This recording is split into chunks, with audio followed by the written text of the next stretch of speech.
The meridians, as I've described them thus far, were described from a point of gross fascial anatomy and musculature, the muscles being tight.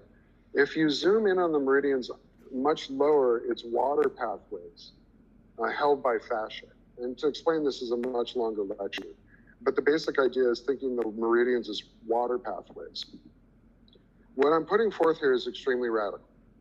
That is that there is a parallel system of communication within the body to the neurological system.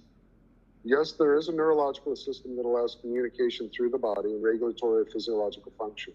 There's a parallel system that evolutionarily predates the neurological system, and that's the water system. There's water pipes, 12 of them, that go through the body that are regulated by our thoughts and our feelings that affect our physiology and allows the communication within the body based on water pipes vibrating thought feelings as vibration currents.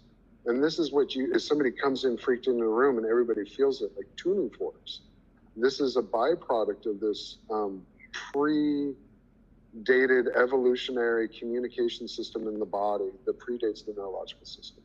And just one more part on this is that there was, I believe, life formed in the ocean. And when the water got encapsulated by the first nitrogen-based wall, an amine-based wall, the water was already in the cell. And when two cells clicked together, there was water in the two cells and there was binding proteins between them. The water could vibrate between two cells and there could be communication between the two cells from the interstitial water of a diatom, a two-celled organism.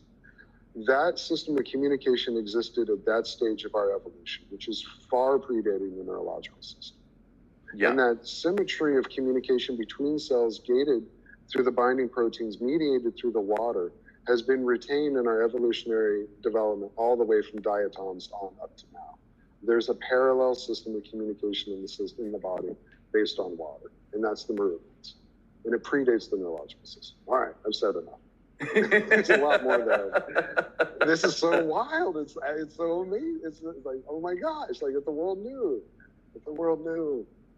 I have seen one example of it. Like this guy he said that he had a full severance of the spinal cord and yet was able to walk. It was like, and he somehow did it through like the strengthening muscles and wall sits. It was a funny program, but I was like, whoa, is the neural cords like realigning or is there a secondary system?